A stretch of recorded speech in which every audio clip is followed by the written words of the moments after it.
Ser podcast. Esto es Acontece que no es poco, y yo soy Nieves con Costrina, la que te lo cuenta en cuanto te descuides. Cada fecha esconde grandes historias minúsculas, o no. A veces guarda pequeñas historias con mayúscula. Aquí te dejo escuchando una.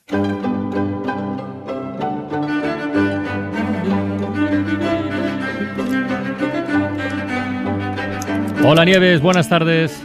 ¿Qué tal, Carlas? Buenas tardes. Bien, ¿Cómo estás? muy bien. Oye, cuando repetimos, igual lo hacemos con mucha insistencia, cuando repetimos que conocer el pasado sirve para entender mejor el presente e incluso para proyectar el futuro, igual habrá quien piense que exageramos un poco. Yo creo que no. Yo creo que la historia es cíclica y que de sus páginas se pueden extraer lecciones muy valiosas. Por ejemplo, a ver, la Rusia de Putin. Ese afán imperial del quiero y no puedo y esa retahíla de personajes siniestros que le rodean. ¿Todo esto podría tener alguna conexión con el siglo XVI? ¿Con la España imperial, por ejemplo? Pues me parece que Nieves le ha encontrado esa conexión. Venga, a ver. No sé si una conexión, pero una cabriola sí. A ver, explícate. Vamos a hacer, sí. Venga. Mira, vamos a ir por orden, sí. Y voy a empezar con esa, con eso que dijo el poeta Campoamor, y que luego repitió una frase muy famosa porque luego, una frase, era un poema, que luego repitió el golpista general Armada durante el juicio por el, sí, te va a acordar enseguida, durante el juicio del 23F, cuando le preguntaron si estuvo implicado en el golpe, y respondió con los versos de Campoamor. Dijo que en este mundo traidor nada es verdad ni es mentira, todo según el color del cristal con que se miran. Que como estrategia de defensa. Que como estrategia, esa fue la respuesta. No se puede tener más morro, vamos. Pero es verdad, es cierto que todo depende del cristal con que se mire. Y hoy tenemos un ejemplo. El 5 de septiembre de 1567, el duque de Alba creó en Flandes el Tribunal de los Tumultos, que suena ahí como suavecito, como para juzgar alborotos de gamberros. Pero es el mismo al que los belgas y los holandeses llaman el Tribunal de la Sangre, porque allí rodaron 1000 cabezas. Así que es otra forma de verlo, todo depende del cristal con que se mire. Ese tribunal lo creó un tipo con muy mala leche, tremendamente iracundo, que se llamó Fernando Álvarez de Toledo, que es el duque de Alba. Todavía hoy a los niños, esto se lo cuentan a todos los turistas además que van por allí, a los niños de aquellas tierras de Países Bajos se les asusta diciendo, como no te duermas, viene el duque de Alba. O te comes todo o llamo al duque de Alba. No sabía eso. Sí.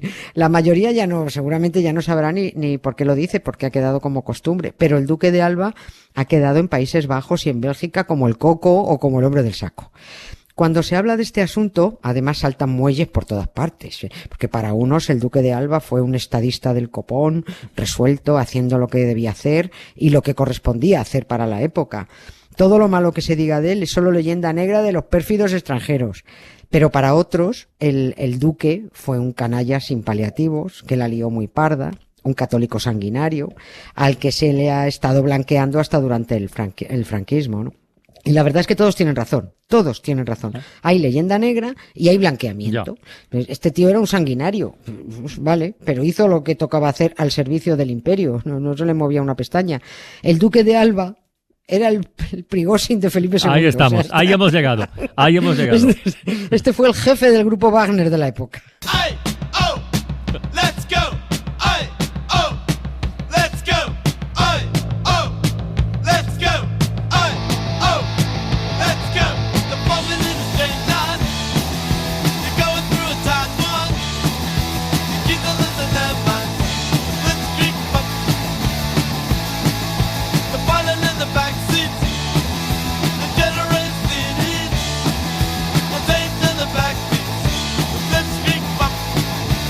Oye, por seguir en orden y que la gente no se nos despiste, antes de llegar a la creación de este Tribunal de la Sangre o de los Tumultos, lo suyo, lo primero sería saber qué pintaban los españoles por Flandes, ¿no? Sí.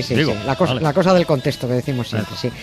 Aquella zona que llamaban Flandes y que ahora es Países Bajos y Bélgica y Luxemburgo, aquella zona estaba mangoneada por los españoles porque fue uno de los territorios que heredó Carlos I, el rey, el que luego fue emperador, Carlos V, el favorito de tu padre.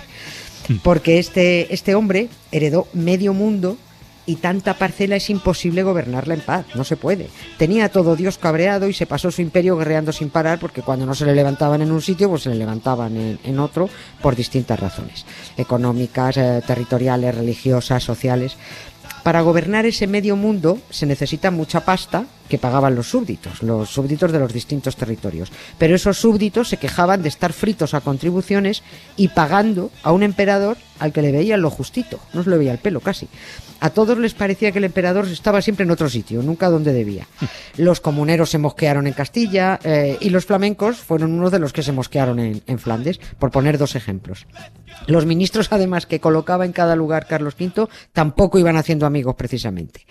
Bien, todo esto se agrava con que en cada sitio tenían una religión y en otros ninguna. Ya estamos. Ya, claro, es que ese era el problema gordo. En un lado eran luteranos, los de allí eran calvinistas, los de más acá eran católicos, los de más allá iban a su bola en taparrabos, adorando al sol y a la luna. Y claro, la monarquía hispánica de eso nada.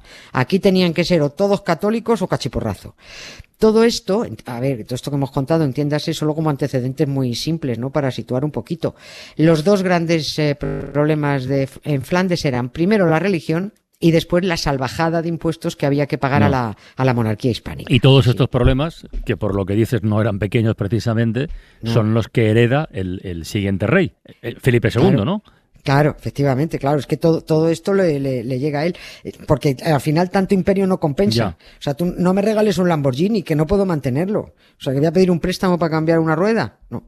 Y durante el reinado de Felipe II la cosa se agrava, porque si Carlos V no paraba quieto, pero al menos pasaba de vez en cuando, y además, hombre, él había nacido en Gante, él era flamenco, pero Felipe II plantó la corte en Madrid, apenas salía de casa y encima era de Valladolid.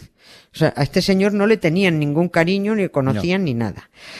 Felipe II nombró a su medio hermana, a Margarita, la nombró gobernadora de los Países Bajos. Y fue ella la que se chupó allí in situ todas las broncas. A Felipe II no le veían el careto para nada.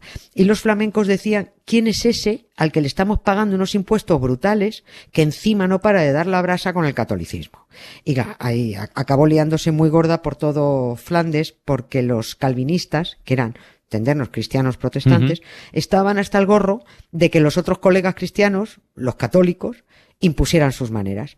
Como le habían pedido a Felipe II la libertad de culto, la tolerancia religiosa en aquellas tierras, y Felipe II dijo que nanay, pues un día los protestantes montaron un Cristo. Nunca mejor dicho. Y ese Cristo se lo conoce como la tormenta de las imágenes o la revuelta iconoclasta. Y consistió en que los calvinistas se liaron a quemar las estatuas de vírgenes, santos y demás fauna bíblica de todas las iglesias católicas. El aristócrata más poderoso y rico de Flandes, el príncipe de Orange, el naranja, de ahí, si alguien quiere saber por qué el color naranja es el color favorito de los holandeses, de los de Países Bajos, es por eso, por el príncipe, por la dinastía. Bueno, pues este hombre, el príncipe de Orange, que tuvo excelente relación con Carlos V, presionó a la gobernadora Margarita para que se permitiera la libertad de culto. Y nada, que no hubo forma. Lo más grande es que la mayoría de la nobleza flamenca era católica, pero apoyaban, junto con el príncipe de Orange, la tolerancia religiosa para tener la fiesta en paz. Decía, hombre, es lo lógico. Pero es lo lógico, efectivamente. De hecho, aquella revuelta iconoclasta, aquella quema de muñecos, la aplacó la propia aristocracia flamenca, pero el catoliquísimo Felipe II, aunque se aplacó y se calmó todo, que era un imprudente, dijo, no, esto no se va a quedar así, estos se van a enterar, y envió al grupo Wagner.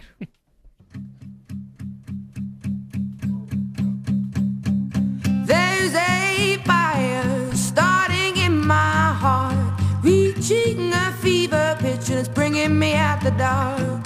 Finally, I can see you crystal clear. Go ahead and sell me out and I'll lay your ship bare. See, I'll leave with every piece of you. Don't underestimate the things that I will do. There's a fire starting in my heart, reaching a fever pitch and it's bringing me out the dark. Ya has pillado la segunda conexión o la segunda cabriola con la Rusia de Putin, ¿eh? Para ver, este grupo Wagner que envió Felipe II, el grupo del Duque de Alba, ¿era tan nutrido como el de Prigozhin, el difunto Prigozhin? Sí, no, eran unos pocos menos, unos pocos menos.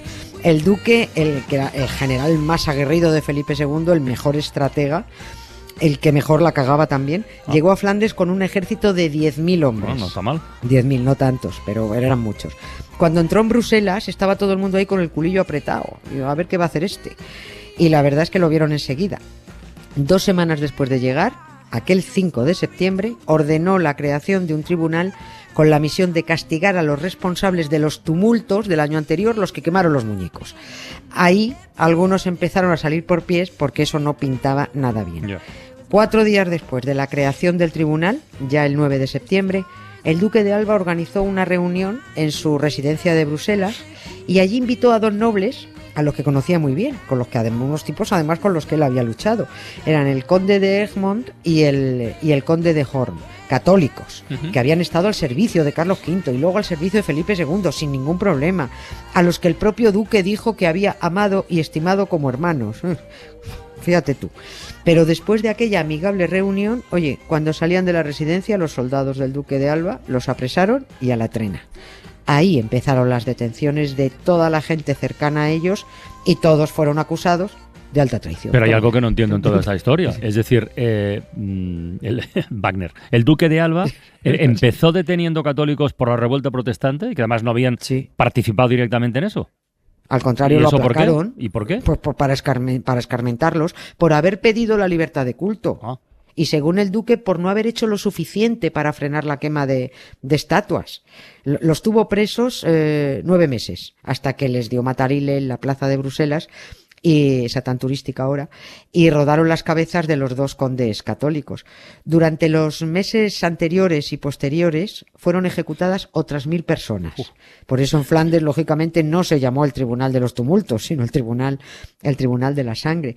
En 5 años se procesó a unas 12.000 personas y se condenó a 9.000 de ellas a la confiscación de sus bienes, que esto sí que le interesaba mucho al duque y a Felipe II, pillar las propiedades y pillar la pasta. El terror que impuso el duque de Alba fue absolutamente tremendo, que era el perro de presa del Imperio Español que llamaban. Este hombre provocó el éxodo de 60.000 personas que huyeron a Francia, Inglaterra y sobre todo a Alemania. Y en donde, lógicamente, pues no fueron dejando buena prensa de los españoles. Ya. Luego dice, llámalo leyenda negra si quieres, pero en fin. El duque de Alba entró como un elefante en una cacharrería porque, según él, la única manera de frenar la rebelión flamenca era acojonar a la población. Y lo escribió así, no lo de acojonar, no. Dijo que había que aterrorizar para que cada uno piense que a la noche o a la mañana se le puede caer la casa encima.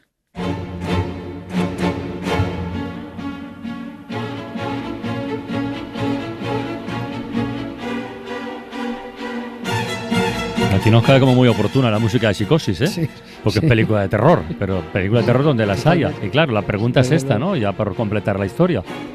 ¿Funcionó el terror como estrategia? O sea, ¿fue efectivo el Tribunal este de la Sangre para terminar con las revueltas o no? Porque mira, si sirve, dice, pues no sirvió tampoco. No sirvió. Solo sirvió para aterrorizar y paralizar a la población, pero muchos se fueron. Hasta el duque se dio cuenta de que no servía de nada estar cortando cabezas y ahorcando todo el rato. Ya.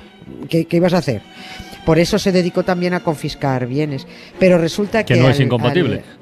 Efectivamente, sí. Pero al príncipe de Orange no lo pudo pillar. Este se le escapó. Este príncipe, que empezó siendo luterano, que luego que se educó en el catolicismo al abrigo y bajo la amistad de Carlos V, y que acabó siendo calvinista cuando vio cómo las gastaba el duque de Alba, este ya desde fuera organizó un ejército y ya no paró de dar la batalla. El duque de Alba no solo no consiguió la paz, no solo dejó las plazas de Flandes perdidas de sangre, sino que cuando se largó de allí de Flandes dejó liada una guerra que duró 80 años. Vamos, debería haber muerto también en un accidente de avión. Por eso se llama la Guerra de los 80 años, la famosa Guerra de Flandes. Los Países Bajos contra la monarquía hispánica hasta que lograron la independencia, de ahí el color naranja que llevan a gala. El duque en Países Bajos sigue siendo el coco.